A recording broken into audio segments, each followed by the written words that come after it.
seul. Tu peux pas, tu peux pas, tu peux pas, tu peux pas. Cette chanson là qu'on vient d'entendre, enfin l'extrait La Femme Idéale. La Femme Idéale, Super. extrait de son 3e album.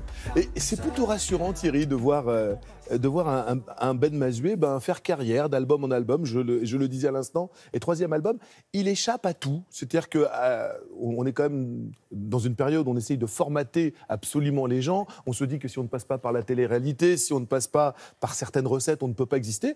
Voilà quelqu'un qui vit son chemin de liberté avec beaucoup de bonheur. Alors, pour l'instant, il s'en moque d'ailleurs sur scène. Il ne remplit pas encore Bercy. Ça, c'est son fantasme. Bercy, c'est son fantasme. Vous allez voir dans le sujet, il en parle beaucoup. Pour l'instant, ce sont plutôt des salles de 300, 400 personnes. Mais déjà, il faut déjà les faire. C'est pas mal. Ben Mazué, médecin de formation. Médecin, installé, marié, 2 enfants, et puis il se dit que finalement, non, sa vie, c'est plutôt d'écrire. Il a toujours écrit, et la première fois où il s'est aperçu qu'il avait le goût de l'écriture, c'est lorsqu'il est parti en séjour linguistique à l'étranger, et qu'il correspondait, qu'il avait une relation épistolaire avec son papa. Ils lui ont envoyé des courriers, il a vu le pouvoir des mots et la magie des mots. Et toujours, il s'est dit qu'un jour, il ferait quelque chose avec les mots. Et alors, après avoir ausculté les gens, il a décidé d'ausculter les âmes sur scène. Alors, on le disait, il est parfaitement inclassable.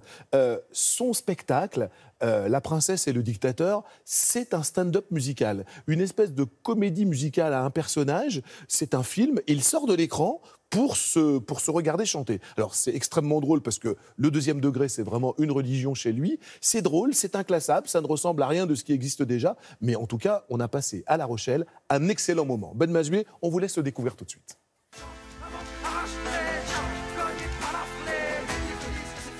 Ben, je vous connaissais en tant que chanteur, mais là, on vous découvre en même temps conteur, comédien. C'est des nouveaux terrains de jeu? Eh bien, je dois dire que j'ai jamais été totalement à l'aise dans la condition de chanteur. Il y a tout un côté diva que je trouve parfois un peu... parfois, j'ai l'impression de me regarder en train de chanter et de me dire... Vous n'y croyez pas vous-même? Voilà. Je suis au volant de ma voiture, je vais rejoindre ma femme. Ce soir, j'invite à un concert de Ben Mazué. C'est son chanteur préféré. Et moi, je déteste pas. Et dans cette condition-là, un peu conteur, un peu comédien, dans un panel qui est quand même très réduit, je suis plus à l'aise, plus épanoui.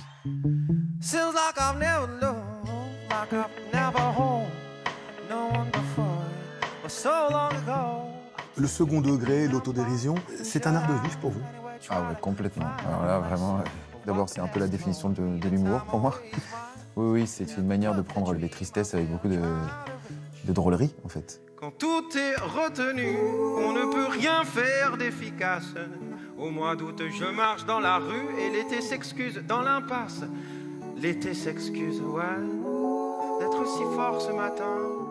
Qu'est-ce qui pousse un individu qui vient de se cogner 8 ans de médecine à dire maintenant j'arrête tout et je vais faire saltimbanque? J'avais cette pensée en moi, je ne ferai pas ça toute ma vie. Et je pense aussi que ni le choix d'être médecin, ni le choix d'être artiste soit fondamentalement généreux. Je crois qu'on le fait surtout pour soi, et que ça me rendait très heureux et très fier d'être sage, ce qui est le cas des médecins, et ça me rend très heureux et très fier d'être émouvant. L'été à Paris, c'est bizarre. C'est voyager sans bouger. Les gens qu'on croise au hasard resteront des histoires d'été. Le gros succès populaire, le grand tube, vous en rêvez ou pas du tout? Je vous aurais dit pas du tout hier. Et puis hier soir, je suis allé voir un peu les groupes sur la grande scène et je me suis dit quand même, quelle belle matière quand même, ce grand peuple. Qu'est-ce qu'on peut en faire des choses incroyables? Alors il faut savoir s'en servir. Mais quand on voit des spectacles qui sont totalement aguerris au grand peuple, qui s'en servent si bien, qui utilisent les lumières pour faire des choses extraordinaires et tout, je me dis, ouais, quand même à vivre, ça doit être pas mal.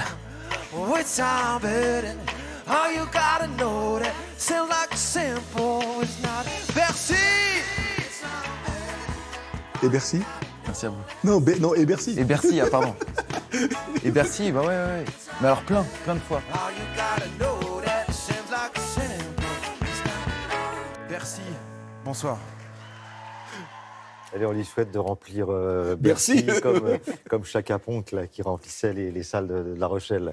Il écrit pour les autres. Il y a certaines chansons qu'on écoute à la radio. Je pense à Swing Darling des Frérots de la Vega. Je pense à Mon Combat de Arcadian qu'on entend partout à la radio en ce moment. Il a aussi ce talent-là d'écrire pour les autres. C'est une plume flamboyante. On lui souhaite une belle et longue carrière. Ben Mazué, et demain vous êtes là pour nous reparler, donner des nouvelles de Madame Monsieur. De Madame Monsieur, ils vont très bien.